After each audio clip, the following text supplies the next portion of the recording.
Muchas gracias, María Isabel. Siempre es un placer compartir espacios contigo. Saludar a Virtual Educa por el evento. Muchas gracias por la invitación.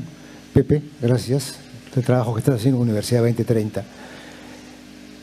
Saludar la exposición de Juan Carlos. Ya me habían hablado de ti, Juan Carlos, de tus famosas exposiciones. La verdad que has conseguido tu objetivo, ¿no? Porque salí completamente confundido. Así que, pero bueno, siempre se aprende todos los días.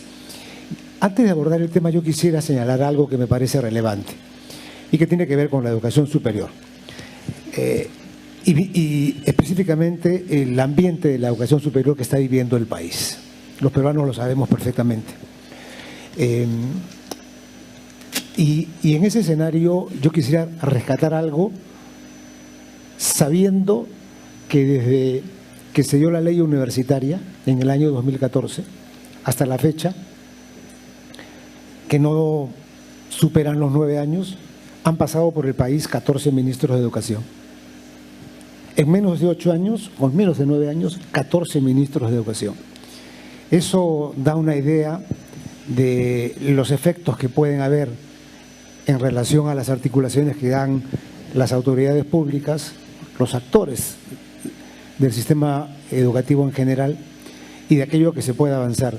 Por eso es que esto lo vinculo con un espacio que se está abriendo ahora y en el que estamos participando María Isabel y yo, que es el Consejo Nacional de Educación. Este es un consejo nuevo, es un consejo que ya no reúne a 25 integrantes, solo a 12, ya no va a tener 6 años, va a tener 3 años. Y creo importante señalar que este consejo, en anteriores mandatos, construyó un instrumento, una herramienta que viene a ser el ancla de las políticas de educación nacional del país.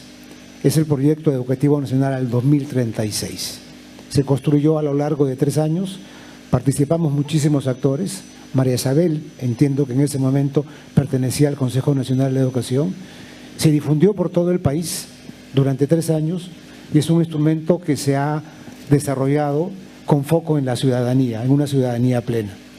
Es intención de este nuevo Consejo Nacional de Educación conservar lo bueno que se ha hecho. Nos falta a nosotros como país continuar, sobre todo si se tratan de políticas a mediano a largo plazo. Así que es importante que se sepa que estos nuevos consejeros, en términos generales, por lo menos los que ya nos hemos instalado, todavía no hay un consejo directivo, en verdad todavía no comenzamos a hacer actividades concretas, pero sí hay una idea fija y central, es la de conservar, proteger, actualizar y mejorar las cosas buenas que se han hecho. Y este proyecto educativo nacional es una de ellas y esa es nuestra intención. Con relación al tema que nos ocupa, yo quisiera enfocarlo desde la experiencia mía. La experiencia mía, efectivamente, es una experiencia que además está vinculada con mi ingreso a la educación.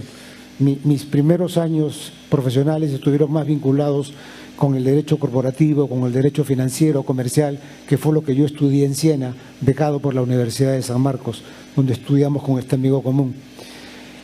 Pero la verdad es que la vida te lleva por otros caminos. Yo nunca pensé que iba a especializarme en derecho educativo y a agarrarle tanta pasión por el derecho educativo que aquí estoy. Estoy respirando derecho educativo, educación, me llevó a estudiar la maestría en educación y es un tema realmente apasionante. Y advertía cosas como que en las universidades del Perú y en todas de Latinoamérica son muy pocas las universidades donde se enseña en las facultades de Derecho la disciplina de Derecho Educativo. Es decir, las normas que se construyen, las políticas que se construyen, no tenían detrás expertos que pudiesen sustentar, apoyar, sostener esas políticas educativas. En el caso de la educación superior universitaria, en este momento tenemos específicamente asociaciones de universidades que ya las conocemos. Hay evidentemente en la educación educativa en términos generales hay muchos actores, pero de instituciones educativas son muy concretas. Podría decir que la más antigua es la del Consorcio de Universidades, donde están las 4 universidades prestigiosas, la de Lima, la Católica, la de Pacífico y la Cayetano Heredia. Un consorcio que se quedó con un sistema de educación elitista. Un consorcio con universidades que conservaron prestigio, pero que no estuvieron a la par de lo que reclamaba el acceso a la educación superior. Privilegiaron pocos, elitista en el punto de vista económico y elitista desde el punto de vista de número de estudiantes, a pesar que nuestra población requería de un acceso mucho mayor.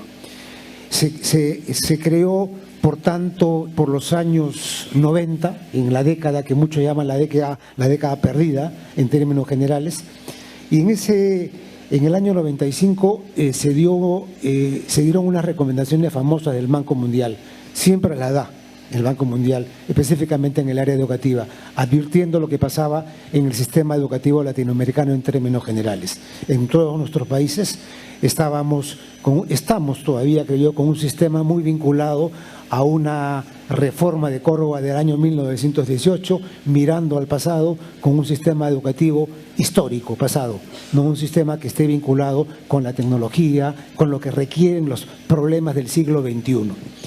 Y aún tenemos todavía una relación muy vinculada con esos temas, como por ejemplo el tema del cogobierno estudiantil, la autonomía universitaria y el cogobierno estudiantil. Yo tengo mis serias preocupaciones sobre conservar un cogobierno estudiantil en donde, si bien es cierto, el estudiante es el eje central, el estudiante está en formación, el estudiante no puede participar en consejos universitarios donde se toman decisiones para las cuales hay que estar preparado.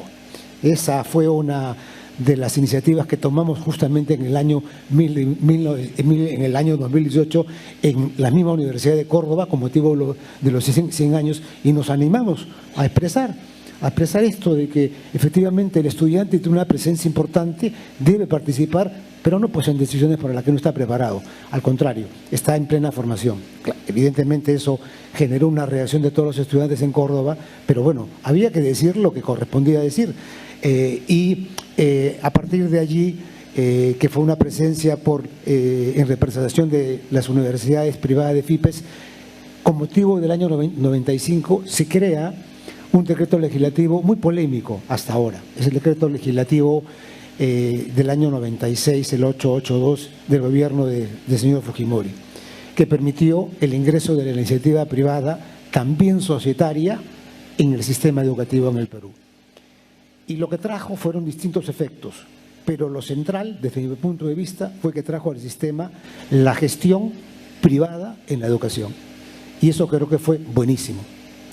Ahora tenemos en este momento, hoy, después del licenciamiento que ha hecho la SUNEDU, en el que han salido nada menos que la tercera parte de universidades del Perú, la tercera parte, no es un número menor, de 146 han salido casi 50 universidades, han quedado 50% de públicas, 50% de privadas.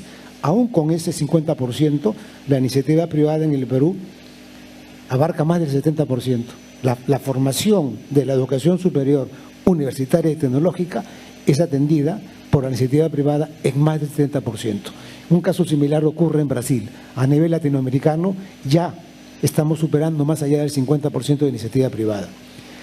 Y el rol que tienen las asociaciones de universidades es fundamental.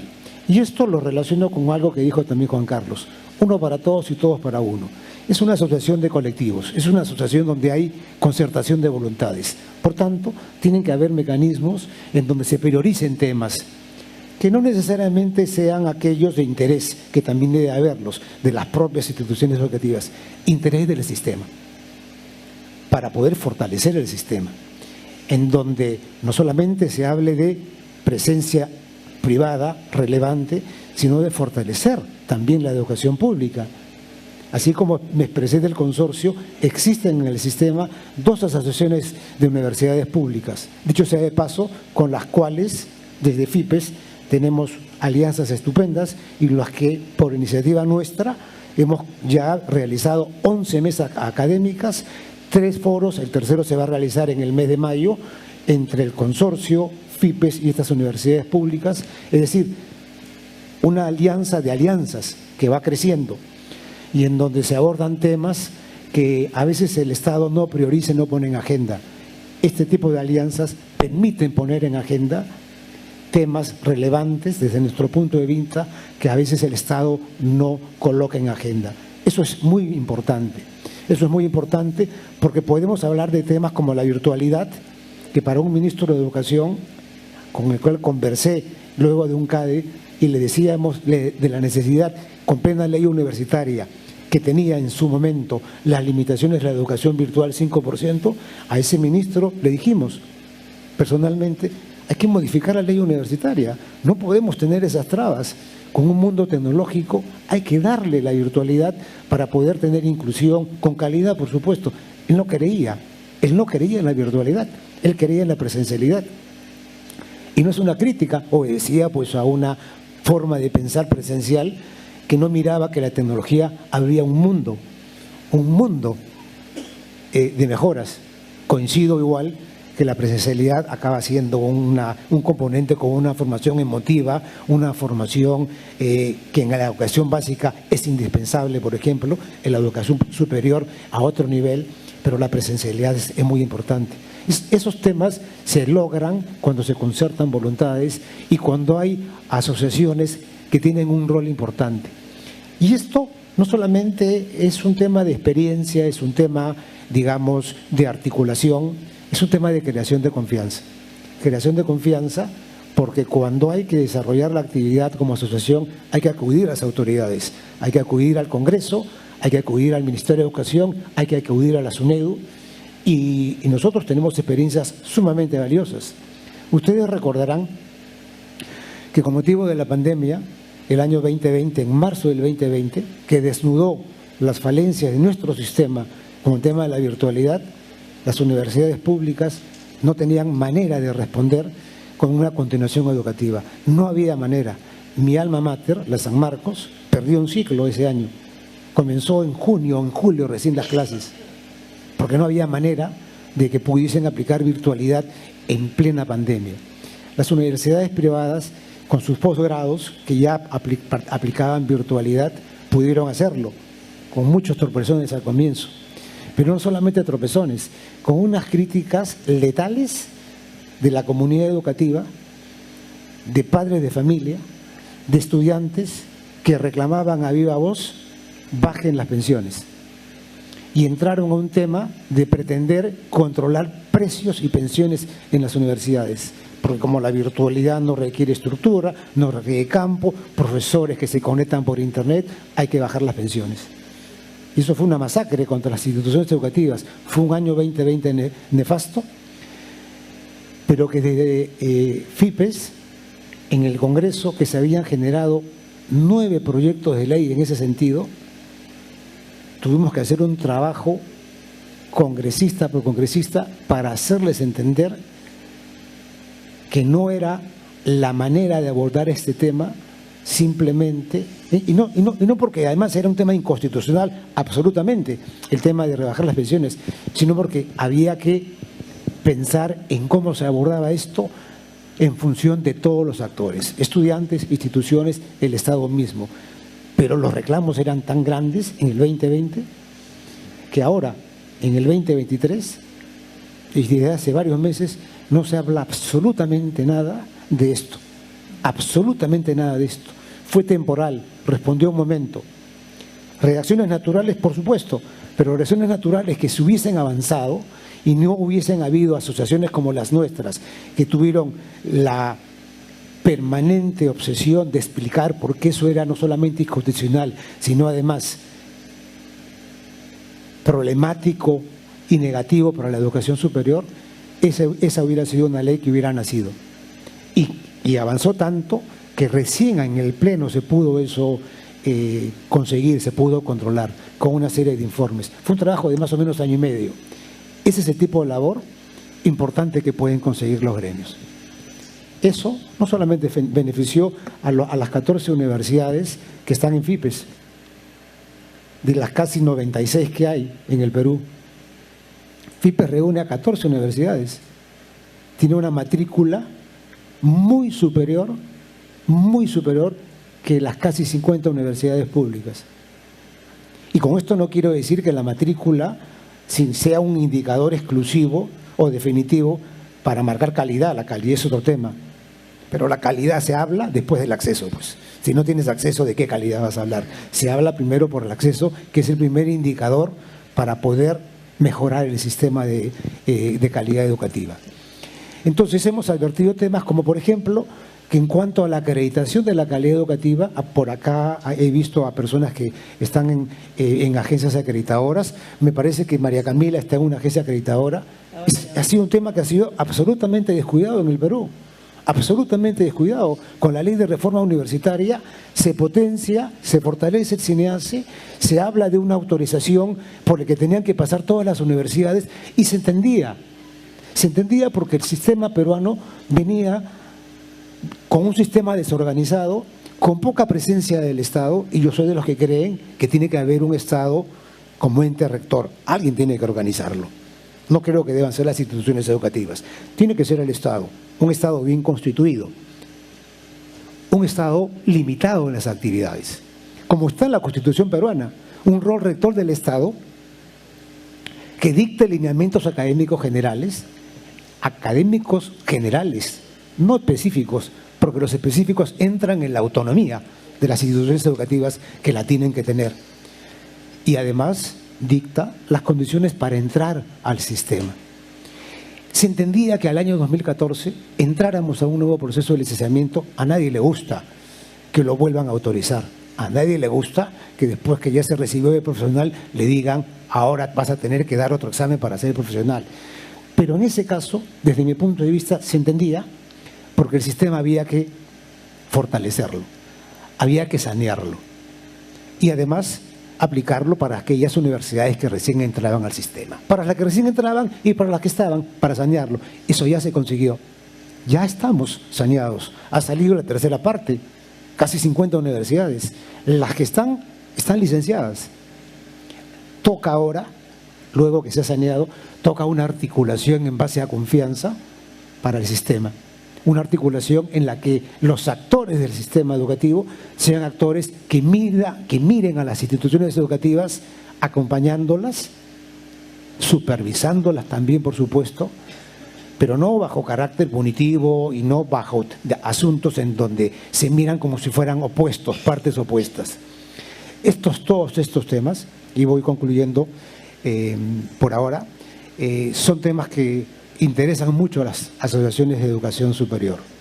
En nuestro caso, en particular, además, porque tenemos una alianza muy sólida con una asociación mayor, que es una asociación de universidades de la región, que pertenecen a 12 países diferentes y en donde las prácticas que se realizan en las universidades, la CUP de Chile, la CUP de Argentina, ASIED de Colombia, CEMES de Brasil reúne como entiendo que son como 600 universidades.